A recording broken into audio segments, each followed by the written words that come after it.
We're good.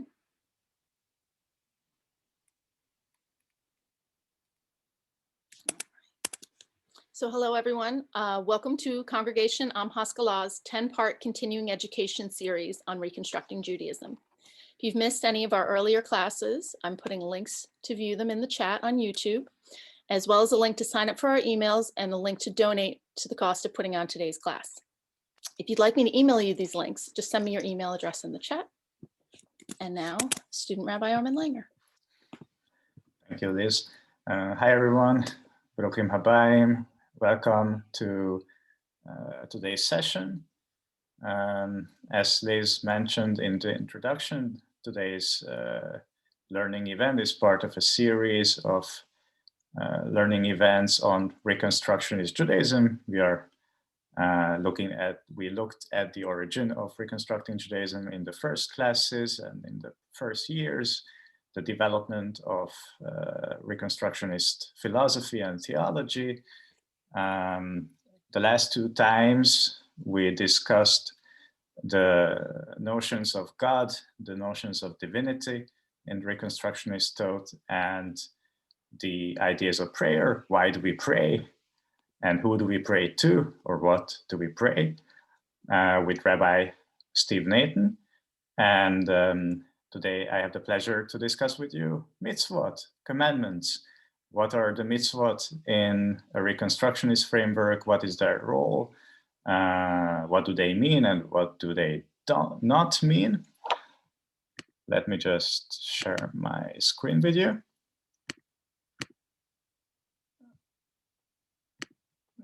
Okay, great.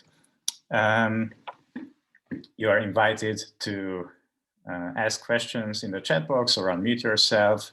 Feel free to interrupt me if there is something that's not clear or if you want to learn more. Otherwise, I will just talk and talk, and then we would have the option to discuss at the end of this short input. But as I said before, feel free to interrupt me.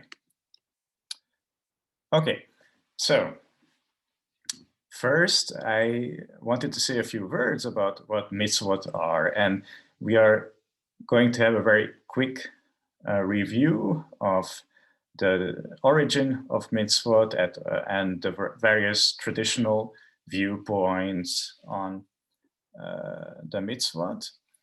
And we will contrast that with a Reconstructionist approach. Mordechai Kaplan on the image, the rabbi whose ideas were very influential on the Reconstructionist movement, famously said that mitzvot are folkways and not commandments. So we will contrast these two ideas. On the one hand, we have the idea that mitzvot were given to Moses at Sinai, that these are of divine origin, they are commandments. And on the other hand, we have the idea that mitzvot are folkways, they are customs. So how do we get from one point to the other, and what is the connection between these two approaches to the mitzvot? That's something that I would like to discuss with you today. But before I would do that, I just wanted to clarify what exactly the word mitzvah means. Mitzvah, or in plural mitzvot, comes from the Hebrew root tzadeh vav hey, which is the root for verbs around the activity of commanding. So tzava could be translated as commanded. And the primary meaning of the word mitzvah is commandment, something that was commanded by God in a traditional framework. And a secondary meaning of the word mitzvah is a deed performed in order to fulfill a commandment. So there's a slight difference here between the primary and the secondary meaning of the word, but they are, of course, intertwined. To give you an example, a mitzvah would be love your neighbor as yourself. That is a commandment. It is commanded in the book of Leviticus to love your neighbor as yourself. And then if you help another person on the street, whatever, they fell down and you help them, that is also a mitzvah. It's a secondary, that is a mitzvah in the secondary meaning of the word, because you fulfilled a commandment, you fulfilled the commandment of loving your neighbor as yourself. So these are two meanings of the word mitzvah. That's why also in an everyday usage of the word, people would say that he did a good mitzvah, or he did a mitzvah because he took care of this sick person. He did a mitzvah because he took care of an elderly person, or whatever. So these are the two competing meanings of the word. The word itself occurs 180 times in the Tanakh, and the first time it is mentioned in the Tanakh is in the form of mitzvotai, meaning my commandments. It's in the book of Genesis, chapter 26, where it says that Abraham has obeyed my voice and kept my charge, my commandments, my statutes, and my laws. So this is something that is said by God. And here in this pasuk, in this verse, mitzvotai, or my commandments, refers, of course, to the commandments of God given to Abraham and through Abraham to his descendants. Okay, are there any questions here? That I will just... Okay. So Jewish tradition makes a difference between two kinds of mitzvot. A big bunch of them is called mitzvot d'oraita, and the other part mitzvot d'Rabbanan. Oraita, both of these words, oraita and Rabbanan, are Aramaic, so these are not in Hebrew. That's why if you look at the Hebrew script, it might look a bit unusual to you if you are Hebrew readers. So both the word oraita and Rabbanan is Aramaic. And oraita means Torah, and Rabbanan means rabbis. So traditionally, we distinguish between mitzvot, which were given as part of the written Torah, as part of the Bible, or the Torah mostly, and mitzvot that were given as part of the so-called oral Torah, as the oral tradition or of the rabbis. To give you an example, there is the mitzvah that you shall not boil a kid in its mother's milk. This is a very well-known verse in the book of Exodus. And the mitzvah d'oraita is that a person should not eat mammals with dairy products together. So that's the biblical prohibition. And then the rabbis take this a step further, and they will say that this verse prohibits the eating of any kind of meat, including birds, with dairy products. Again, the verse in the Bible doesn't refer to birds because it includes a reference to milk, and as we know, birds don't have milk. So the verse in the Bible refers only to mammals, to beef or whatever else. It doesn't refer to birds. So that would be a mitzvah d'oraita. But then the rabbis argue that the oral Torah prescribes something more than just not eating mammals together with dairy. A mitzvah d'Rabbanan is that we don't eat any kind of meat products, any basar, together with halav, with dairy. The argument of we don't have to discuss this right now, but just to be clear, these are two different kind of mitzvot according to our tradition. And sometimes there is also a discussion in the Talmud, but also in later rabbinic works, whether a certain mitzvah is the oraita or the Rabbanan. So for instance, as you might know, there's a prohibition of reciting a blessing in vain. So you don't recite a blessing that includes the name of God if it's not necessary. You don't say twice a blessing on the wine for a kiddush, for instance. That would be considered by traditional rabbinic authorities a problem. And they argue that this is a biblical mitzvah, this is a biblical commandment that goes back to the verse, you shall not take the name of the Lord your God in vain, a verse in Exodus. That's what some of the rabbis say, but other rabbis say that this is not really what the verse means. So this prohibition of reciting an unnecessary blessing is not a mitzvah d'oraita, but a mitzvah d'Rabbanan. Again, this is not what we are going to discuss today, but I just wanted to give you a background of what we are speaking about when we are discussing mitzvot. And this will be important to us to keep in mind because we are about to speak about the origin of the mitzvah and about revelation and what to do with all this information if we assume that there was no revelation on Mount Sinai. So the next aspect I wanted to mention is that we differentiate between positive and negative mitzvot. This is something which goes back to the Talmud. You can find this in Tractate Makot, where the rabbis claim that there are 613 different mitzvot which were revealed to Moses on Mount Sinai by God. So this is not something that's written in the Torah. You will not find the statement that there are 613 mitzvot. This is something that was written first in the Talmud. And here, the rabbis say that there are 248 positive commandments and 365 negative commandments. And now I would like to open the floor and ask you if you can name me some positive commandments. What are some positive commandments? You can also use the chat box if you want. Treat your neighbor as yourself. Great, thank you, Liz. That is absolutely positive. Honor your father and mother.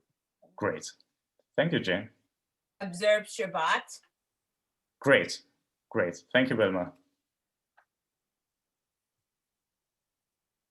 Okay, so these are all great examples. So according to the Talmud, there are 248 of them, just like number of bones in the human body. That's what the Talmud says. I doubt that's true, but that's what our ancestors believed. There are 248 bones in the human body. Okay, what about negative commandments? Can you name me a few negative commandments? Shalt not kill. Great. A very important one.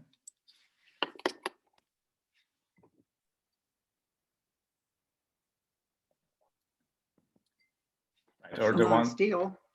Yes, great. Thank you, Jane. Cannot give false witness. Perfect. Thank you. No other gods. Yes, very important. Right. So you know how it works. All these commandments, we say, do not do this, do not do that. They are the negative commandments. Or the one I just mentioned before, don't take God's name in vain, don't use it in vain. That's another example. Anyway, according to the Talmud, there are altogether 365 of them, just like number of the days in a year. That's true, though, most of the time, I guess. Okay, so as you know, the system describing the application of the mitzvot is Halacha. And now things get a bit more complicated. So as I mentioned at the very beginning, according to the traditional approach, Halacha is divine law, and mitzvot were revealed either in a written form or orally transmitted on Mount Sinai. So until today, the traditional / Orthodox approach is that mitzvot are divine. We are following this because we believe that there was a revelation on Mount Sinai. We believe that it's a divine commandment that we have to keep all these mitzvot which are prescribed in the Torah according to the traditional approach. Again, I will not state that every single Orthodox person believes in this, but that's what Orthodox theology and Orthodox philosophy would state. However, since the late 18th and 19th centuries, there have been new Jewish approaches to mitzvot and to commandments and to halacha. In general, as you know, the historical biblical criticism in the 18th century became a very prominent new discipline in religious studies, first in Christian theology, and then in the 19th century as part of the Science of Judaism movement, also part of Jewish theology. And since then, more and more theologians, but scholars as well, began to question whether the Torah and whether the Bible were really of divine authorship, and whether revelation really happened. Until that point, this was really not a matter of debate. I mean, there were, of course, a few philosophers, etc., who argued that maybe this is not all divinely revealed, but the general tendency was that this is of divine origin. And then, as a result of historical biblical criticism, many would discuss the different authors of the different books and the different chapters of the Torah. And suddenly people started to speak about source E and source P and source J, etc. You can all look that up. It's also interesting to see how biblical criticism has evolved in the last 2 centuries. And today there are scholars who question whether this whole theory is true, that there are so many different authors. Maybe it's just 2 and not 4, or maybe it's more than 4. So anyway, it's a very exciting topic. But as a result of biblical criticism, Jews who were followers of this approach and a biblical critical methodology developed new approaches to the mitzvot, which did not claim anymore that halacha is divine and that the mitzvot are binding. Conservative Judaism argues until today that halacha is binding. So if you want to become a conservative rabbi, you are expected to follow the halacha, but they would argue that it's not the word of God. It's not that it was not literally a revelation on Mount Sinai, but how Jews or Israelites understood revelation. So that's, I think, an important difference to an Orthodox approach, where they would argue that the halacha is the word of God. That's not what conservative Judaism believes in. However, they would encourage their members, and they expect their rabbis and clergy members to follow halacha. Whether they do follow halacha, that's a different discussion. I mean, one could also argue that there are, of course, also Orthodox rabbis or clergy members who do not really follow halacha in every aspect, but that's, again, also a different discussion. And then Reform Judaism takes a completely different approach and says that halacha is not binding anymore. It used to be binding for our ancestors, but it's not binding anymore. What we practice is ethical monotheism. And what does Kaplan say? Well, he will criticize both the Orthodox and the Reform approach, and that's what we are going to take a look at soon. But before we do that, I just wanted to ask you if you have any questions. This would be a great place to discuss here then, but. Yeah, sorry. Hi. Can I ask a quick question just to make sure I understand what you said? Of course. Okay, so broadly speaking, Orthodox believe that the Torah is the word of God and that all the mitzvot are binding, versus Reform, who don't believe that it's binding today, and then conservative believe that the mitzvot are binding, but not necessarily that the Torah is the word of God. That was a very good summary. Thank you. Okay, good. Thank you. Thank you. Great. Again, I try to make this clear, but I can't emphasize this enough. I'm generalizing, but I think it's generally speaking true what I present here. Again, I'm open to alternative approaches. So what about Mordechai Kaplan? I'm happy to see that there are many new people here today. Welcome, all of you who haven't been part of this series before. I don't know if you're familiar with Mordechai Kaplan. Mordechai Kaplan was, I just briefly, was born in the Russian Empire in Lithuania. He was part of an established Orthodox traditional Jewish family. He came to the US at the age of 8 and to New York, and he was active in the Orthodox Jewish world first. He was rabbi of an Orthodox synagogue on the Lower East Side, etc., etc. And but he was also very involved in secular studies. He was studying philosophy, sociology, anthropology, etc. So much of his thinking is influenced not only by his Orthodox Jewish upbringing, but also by his interest in so-called Western social sciences. And we can definitely see that in his theology. So here on the slide, I presented a few points of what we have to know about Kaplan in order to understand his approach to mitzvot. So I think that the most important thing here is that Kaplan believed that it's the Jewish people as a collective who define Judaism. It's not God, but us, the people. So he kept emphasizing the importance of peoplehood.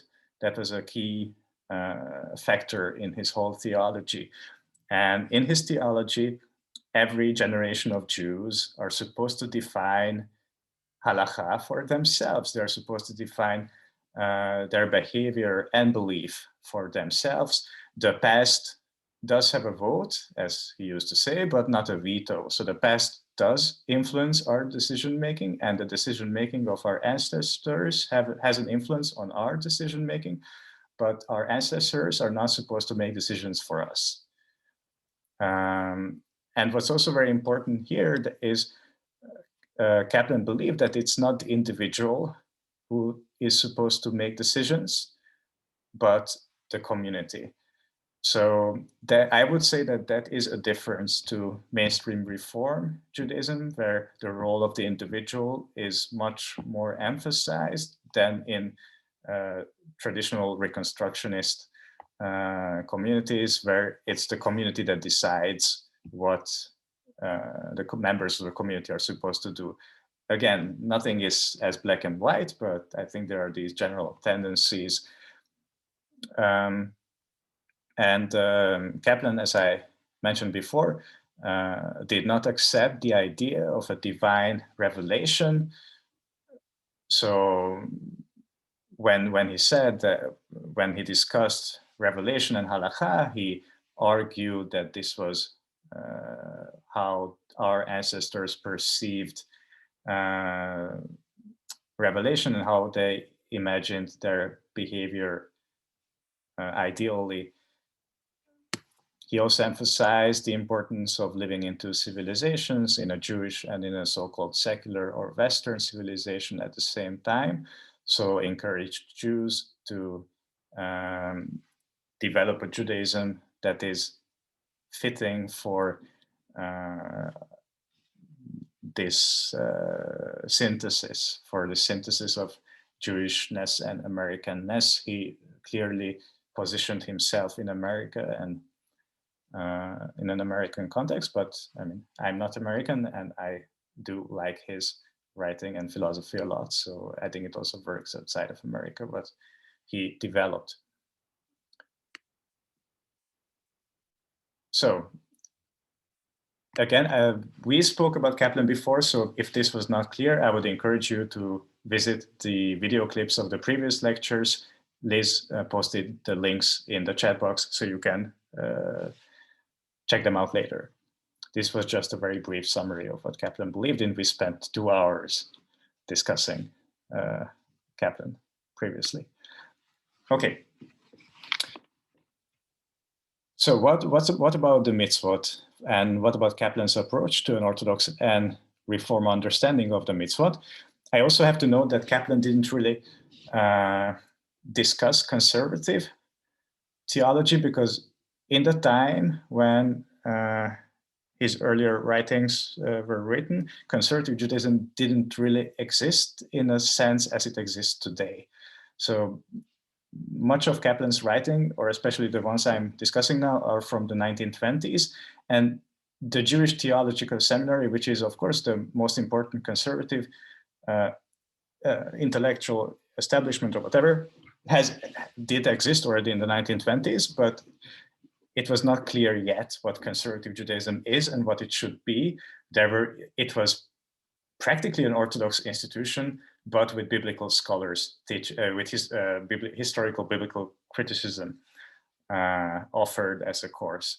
And there were even discussions on unifying the Jewish Theological Seminary with the Orthodox Rabbinical Seminary, the Rabbi Isaac Elchanan Seminary, which later became Yeshiva University. So at that point, when Kaplan wrote these texts, the conservative Jewish approach to mitzvot, what I presented before, didn't really exist, and that's why he's not reacting to those. So as you will see, he's reacting to an Orthodox approach and to a Reformed one, but not to a conservative one, because as I just said, it didn't really exist back then. It was still under development, so to say. Okay, so what did Kaplan say about an Orthodox approach to the mitzvot? Does anyone feel like reading the first quote?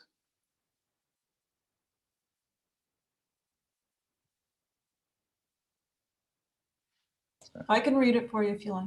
Great, thank you, Aviva. Okay. Nothing can be more repugnant to the thinking man of today than the fundamental doctrine of orthodoxy, which is that tradition is infallible. Such infallibility could be believed in as long as the human mind thought of God and revelation in semi-mythological terms. It precludes all conscious development in thought and practice, and deprives Judaism of the power to survive in an environment that permits a free contact with non-Jewish civilizations. Thank you so much. Oh, sorry, go ahead. Go ahead. So thank you so much for reading. That was the Kaplan's statement on orthodoxy. And please read the statement on reform too, and then we will discuss it.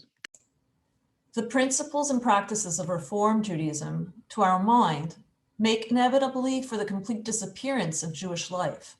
Reform Judaism represents to us an absolute break with the Judaism of the past. Thank you so much. What do we see here? The critique, it's sharp. The critique is sharp, and I hope that this is not offending to anyone. He didn't make many friends in the Orthodox world after this article, and in the Reform one neither. So basically, he claims that orthodoxy is not suitable for the modern world because it doesn't develop, it doesn't encourage the evolving Jewish civilization. It's stuck in history. That's how I would interpret what he had to say about orthodoxy.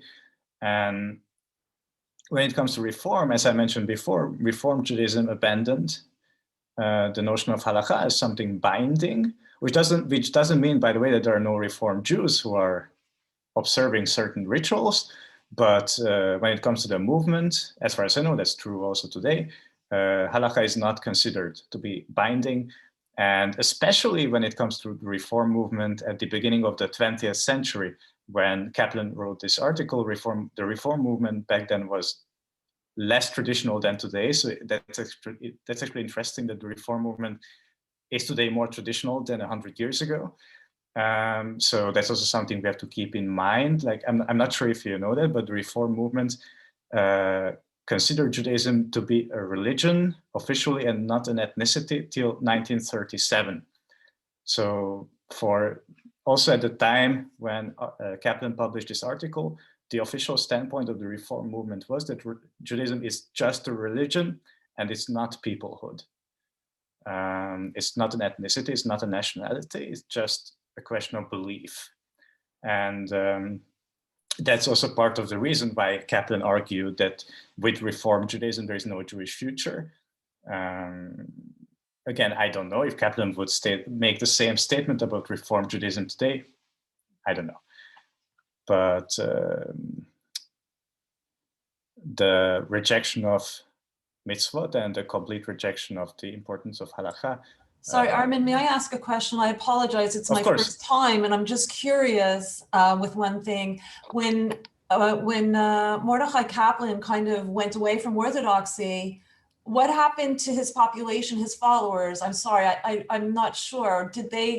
Were they shocked with because here you said he was Orthodox, and to go to such an extreme, did people start going away from him, or did he actually convince people to follow him?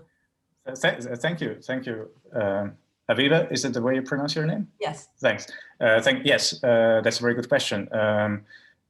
So he was initially working for Orthodox congregations, and then so the congregation where he was working at fired him, and then he established a new congregation, which is known as Society for the Advancement of Judaism. That's a congregation that exists until today.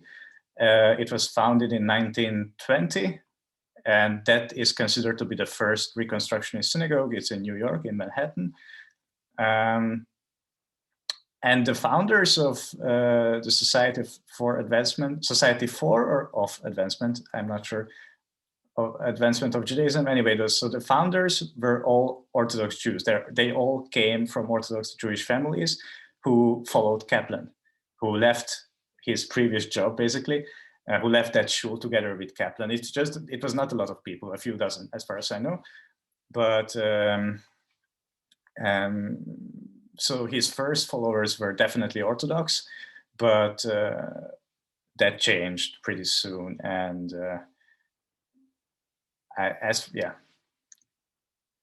So, but the first followers were Orthodox Jews. And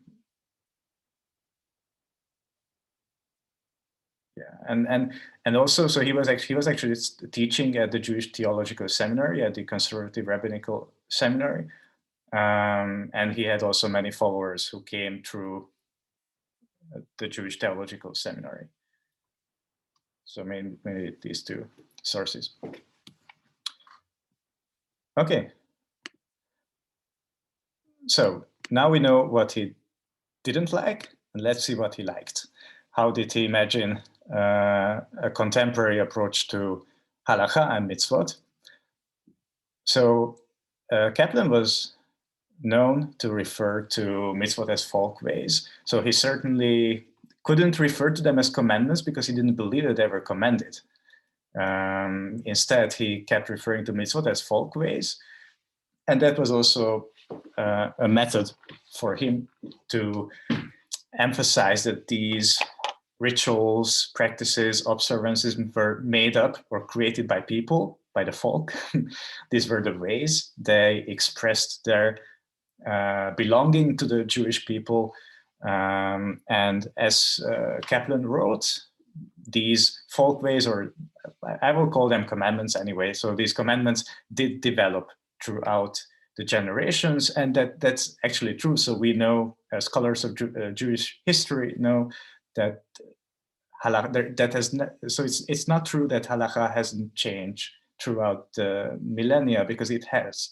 Halacha keeps changing, and there has never been only one halacha. There have always been different halachot, basically. And that's something I wanted to mention now. This is another quote by Kaplan. Does anyone feel like reading it? The second one on the slide. Please, Liz.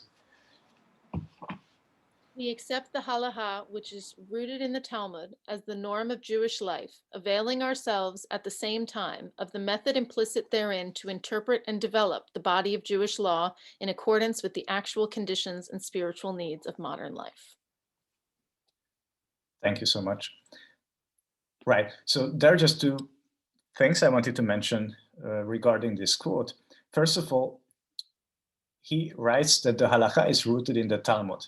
And that I consider that very important, because traditionally, if you look into Orthodox Jewish discussions, for instance, on halacha, they will quote the Talmud, but even more so, they will quote the Shulchan Aruch, which is the 16th century Jewish legal codex. It's a very dry text. Also, it's very easy to read because it's not very rich when it comes to vocabulary. So if you are a Hebrew learner, I recommend you to read the Shulchan Aruch, and generally speaking, legal codexes, I think they're very easy to read in Hebrew. So regular Orthodox Jewish scholars, rabbis, when they are discussing halacha, when they're discussing the mitzvot, very often they will refer to the Shulchan Aruch. But Kaplan doesn't say that is the Shulchan Aruch, which is the basis or the foundation of the Halacha. He says that is the Talmud. And I think that makes a difference because the Talmud actually shows us that there are many different halachot. If you look into Talmudic discussions, you will see that there are all these competing opinions, and there are minority opinions, and they're all recorded in the Talmud, and majority opinions, and the different rabbis from different schools of thought, and they're discussing with each other, they're debating each other. Sometimes they're cursing at each other. All of that is included in the Talmud, and I believe that the reason why Kaplan chose to refer to the Talmud as a source of the Halacha is that he wanted to emphasize that that there are many halachot, that there are many approaches to mitzvot, and not only one. It's not a monolith, it's a very heterogeneous phenomenon.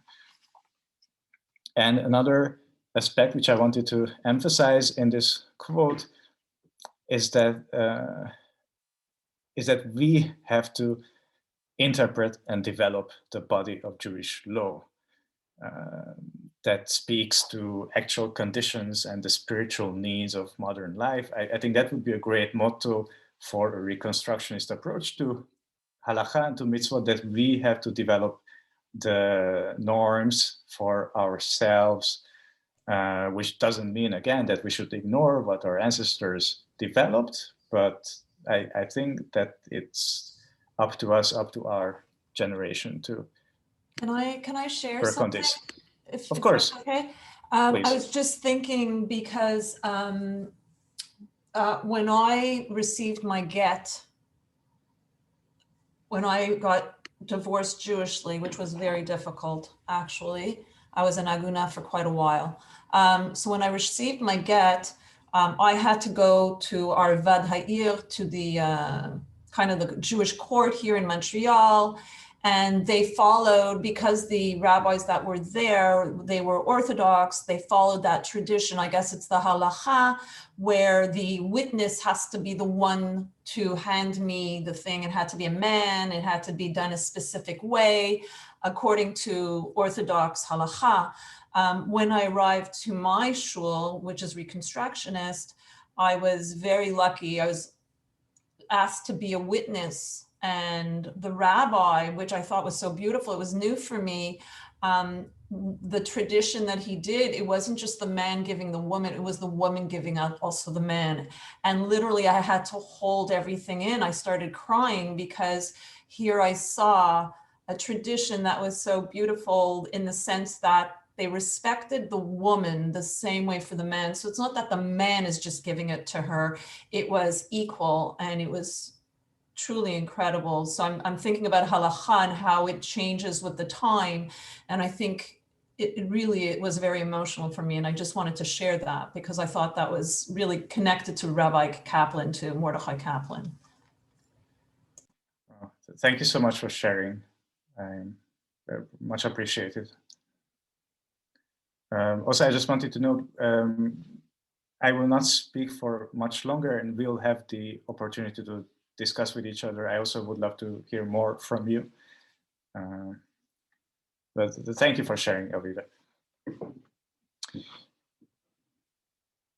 Right. Do we have any other questions on Kaplan? Because if not, I will move on and present some current Reconstructionist thinking. Reconstructionism didn't stop with Kaplan. We keep reconstructing. I have a question about Kaplan. Sure, please. We're listening to you. If he was using this modern anthropological language like folkways to describe Jewish tradition, why did he also treat orthodoxy as something that went back to antiquity, instead of recognizing it as a modern invention in the face of the very sort of religious pluralism that he warns it cannot survive in the face of? I'm not sure I understood your question. Could you elaborate so, on that? I'll try to restate it more concisely. Thank you. Orthodoxy is generally recognized as a kind of something that calls itself orthodoxy, maybe recognized as a reaction against the emergence of other forms of Jewish identity or Jewish practice, which only emerged basically after the emancipation of Jews and after it became possible for Jews to travel in sort of the non-Jewish world, or not to be under the supervision of the Jewish community. And so someone who's so sophisticated as to use a 20th century anthropological term like folkways to describe Jewish practices, well, it seems weird that he would also use the term orthodoxy, which is also a modern invention, to describe these set of practices which he wants us to be able to escape from, when orthodoxy as a term or as an identity is a kind of reaction to an emergence of alternate possibilities for Judaism. Wow, that's a very good question. I mean, so you are absolutely right that orthodoxy as an identity or marker of identity develops as a reaction to the Haskalah, to the Jewish Enlightenment, and the emergence of reform and positive historical school in Poland, or Prussia, etc. So that's definitely true. And why Kaplan didn't reflect on that, I have to admit, I don't know. I might imagine that. Okay, so what comes to my mind right now is that his impression was that orthodoxy just didn't continue developing. So he would maybe argue that orthodoxy was developing, or let's call that, or traditional Judaism. Traditional Judaism was developing for centuries and then stopped developing. And at the point when it stopped developing, became orthodoxy. So suddenly it was not evolving traditional Judaism anymore. I'm not sure if this is really an answer to your question, but my impression is that to him, Orthodox Judaism was a stage where traditional Judaism stopped developing, and he was not rejecting traditional Judaism. He was rejecting orthodoxy, if that makes sense. Well, it does, but then that also suggests that there might be resources within Jewish tradition before the emergence of something that called itself orthodoxy, which might be friendlier to an effort to adapt it to the needs of the present world.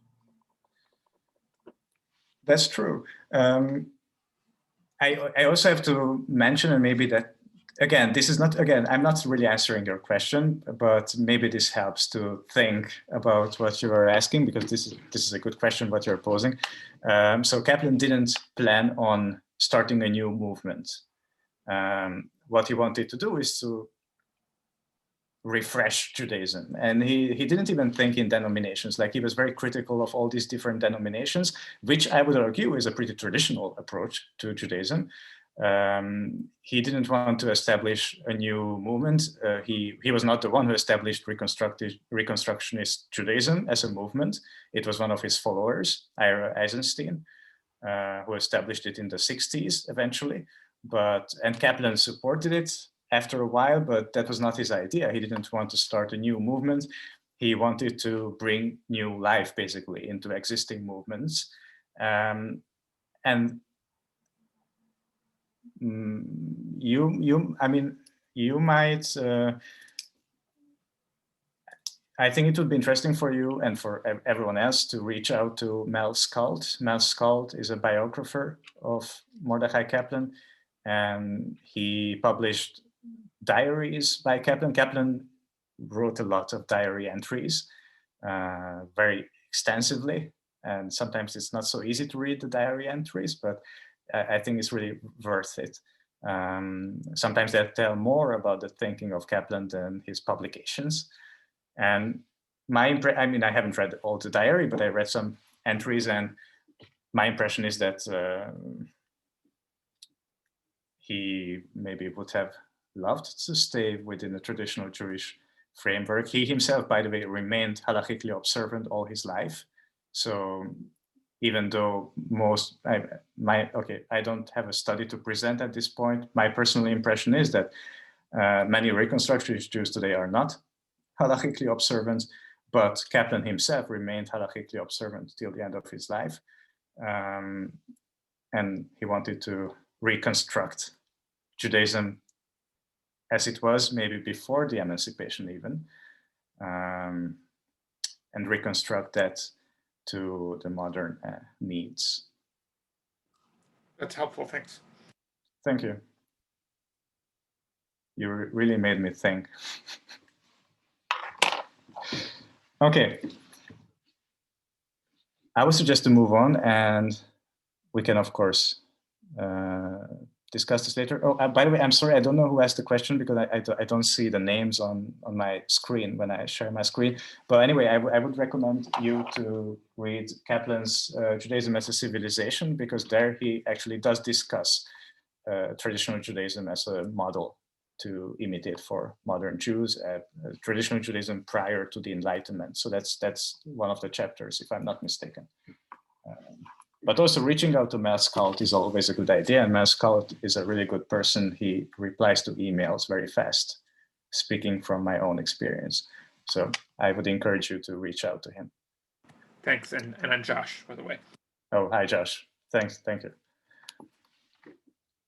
Okay, so at the end of this input, I just wanted to present two contemporary Reconstructionist approaches to mitzvot and halacha.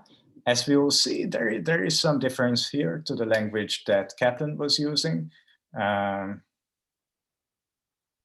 Maybe there are more differences than similarities. We can discuss that. Does anyone feel like reading the text on the screen? It's a bit longer, I'm sorry, but not too long, I hope.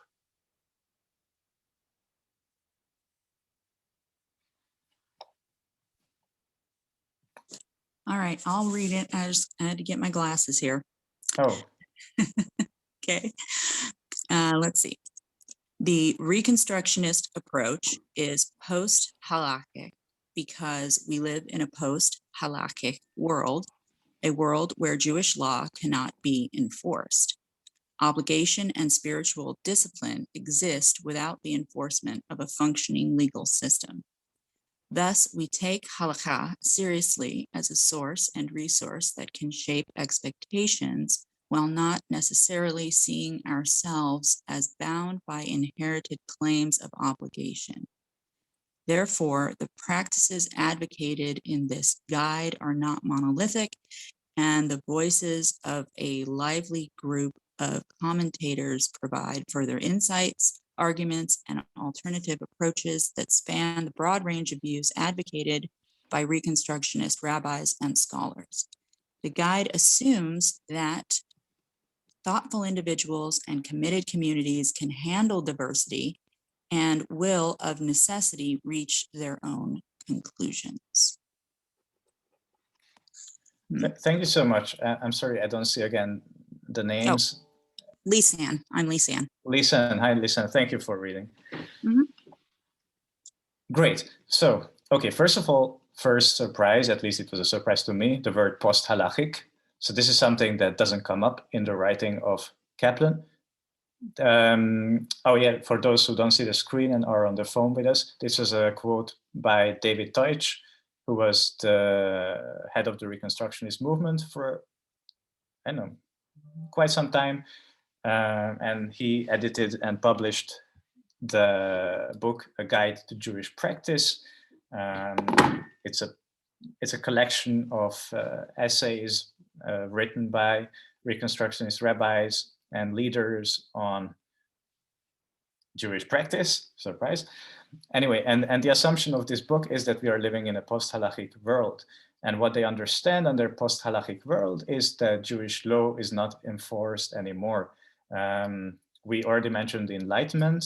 Until the Enlightenment, Jewish communities, of course, lived separated from non-Jewish communities, and they did have some kind of legal authority or autonomy. They could enforce the halacha and they could punish those who did not follow the halacha, But since the Enlightenment, that's of course, I mean, that's not the case in most societies. There are of course still communities, Jewish communities, where the Halacha is enforced, but not in most cases. And that's why David Deutsch writes here that we live in a post-halachic world. And so that's a term I just wanted to drop into the discussion. I wonder if there are any reflections on this quote by David Deutsch. And what might be also interesting for you, I haven't mentioned the term values-based decision-making yet, but David Deutsch was one of those who developed the concept of values-based decision-making for Jewish communities. And values-based decision-making is basically a method of applying the knowledge of our ancestors and the practices of our ancestors and taking them into consideration when we are making decisions today. There is a, I think, 8-step program of how to make decisions in communities based on prior knowledge and experience of our ancestors.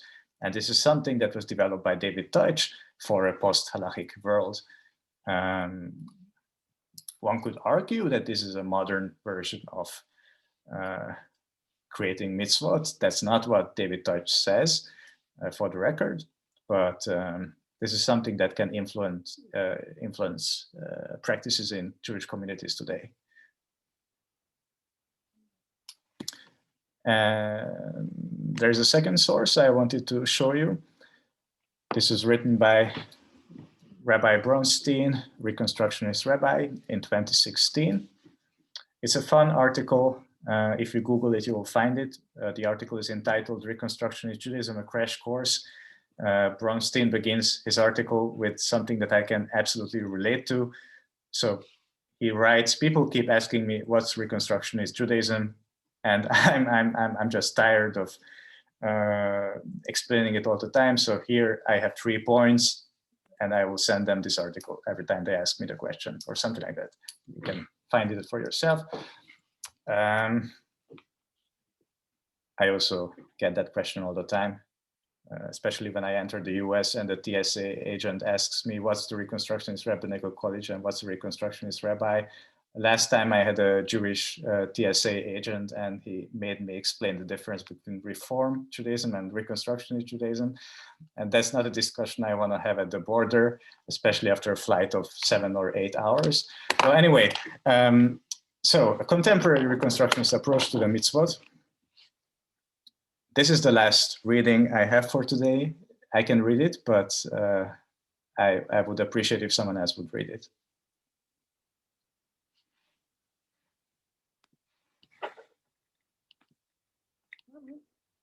Please. Reconstructionist Judaism teaches the mitzvot are our own invention. Mitzvot are particularly Jewish ways of responding to the universal God. We perceive God as demanding sacredness in general, and the Jewish mitzvot are our people's way of bringing that universal sacredness to the minutiae of daily life in our own specifically Jewish context. In this system, God does not choose the Jews to be performers of the commandments. Rather, the Jews choose to be called by God by means of a vast network of sacred acts, mitzvot, ranging from balancing work and rest, Shabbat, to establishing courts and laws, to medical ethics and the rhythms of the seasons. Paradoxically, it is the mitzvot that keep us Jewish, but which simultaneously attune us to the greater universe of which we are a tiny part. Thank you so much, Wilma. Right, so this already sounds a bit different than the language Kaplan is using. I mentioned before that there's a tendency in Reform Judaism to get more traditional as time goes by. I do think that there's also an interesting tendency in Reconstructionist Judaism to get maybe less naturalistic or less social scientific as the decades go by. So my experience in Reconstructionist Jewish communities is pretty limited, but I have hardly ever met any Reconstructionist Jew who refers to mitzvot as folkways. Even if they believe that mitzvot are folkways and not divine commandments, I think many of us would refer to them as mitzvot. That's also the case in this article written by Rabbi Bronstein. He doesn't use the term folkways. He calls them sacred acts or mitzvot. I wonder if you have any reflections on this quote or statement.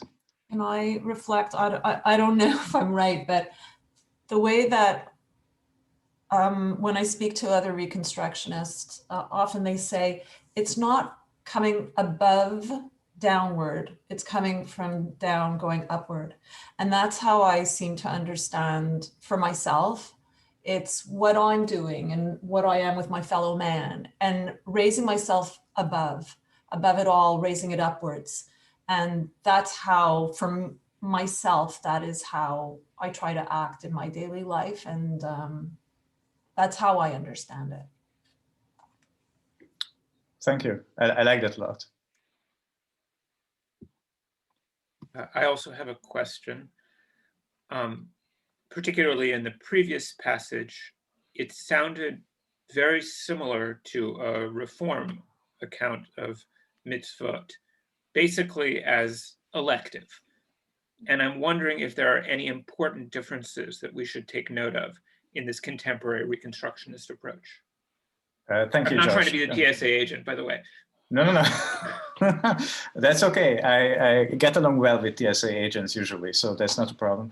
And that's a good question. Thank you for asking. So I do see that too. That's why I mentioned before that the term post-halachic is something that we should keep in mind, because that's also something that a Reform Jew could use, probably. And David Deutsch is, of course, not a Reform rabbi. I would argue that the main difference here is that David Deutsch believes, and again, you can ask him, maybe he doesn't believe, but that's how I understand him. So David Deutsch believes that it's the community that's supposed to make these decisions and not the individual. And as far as I understand, Reform rabbis or Reform theology would say that the individual has to make the decisions. So that is a difference. So even if this quote from David Deutsch sounds a bit Reformish because of emphasizing values and post-halacha, etc., the idea of values-based decision making is that we are making decisions as a collective, and we create the norms for ourselves, basically. I always like that, how the community has the power to make its decisions on how it sees everything, basically. And taking that power, instead of having one central rabbi passing everything down, the community decides and speaks up. Right, that's a very good point. Thank you, Liz, for bringing up the role of the rabbi. A rabbi in a Reconstructionist setting is really doesn't have much power. I mean, a rabbi in a Litvish or a Hasidish or even a conservative, or I don't know what they do in Reform synagogues, but even in a Reform synagogue, I assume has more power and influence than in a Reconstructionist one. In a Reconstructionist setting, a rabbi brings the knowledge of the previous ancestors and then lets the community decide. It's not the rabbi that makes the decision. When it comes to the process of values-based decision making, the rabbi can make recommendations. I mean, the rabbi is expected to make recommendations, but it's not the rabbi that will make the decision. The community has to make the decision for themselves, as Liz said. Wilma, please. what do we define as our community? Is it the individual groups that, are individual, shuls or whatever, however you want to put it, or is it the whole Reconstructionist community? Thank you. That's again a great question. So usually it's the shul. So there are actual differences between shuls in the Reconstructionist movement and how they define various things. Like, as far as I know, there are also Reconstructionist shuls which don't accept interfaith marriage, or don't accept Jews who are Jewish only on the father's side.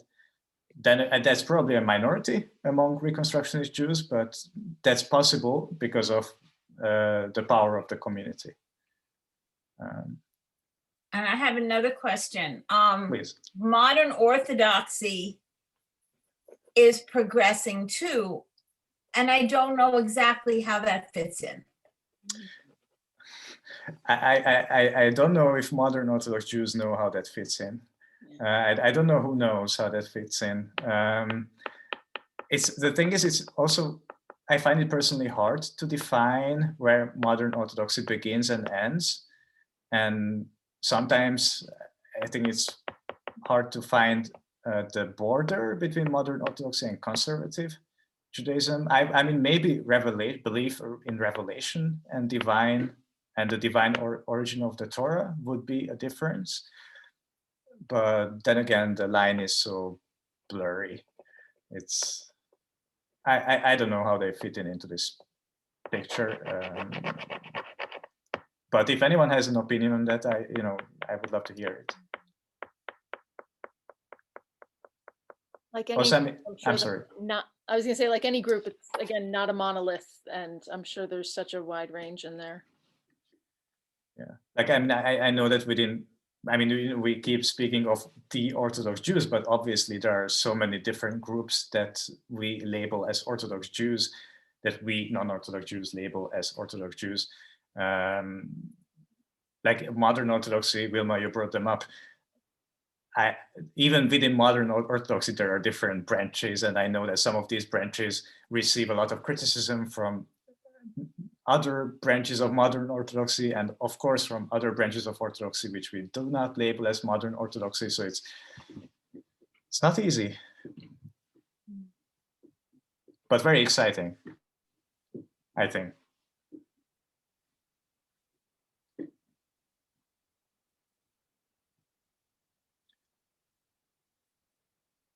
And also I just want to say a few words about Orthodoxy, because here in the critique of Kaplan, he keeps repeating that Orthodox Judaism doesn't keep up with modern sciences, etc. But we know that's not true. Like, obviously there are Orthodox Jews who, don't do natural sciences or social sciences or whatever. But I mean, if you look at the curriculum of Yeshiva University, for instance, of course, Yeshiva University offers courses and degrees in social sciences and social work and natural sciences and physics and chemistry and all of that. And there have been rabbis for decades in the US who were Orthodox rabbis, and also scholars in various fields of non-Jewish disciplines. So that's also evolving, I think. And I guess nothing is black and white at the end.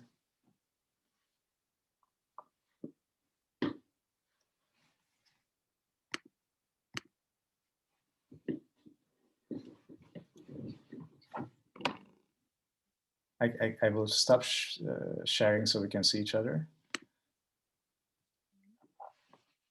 Now I can see all the names. Hi.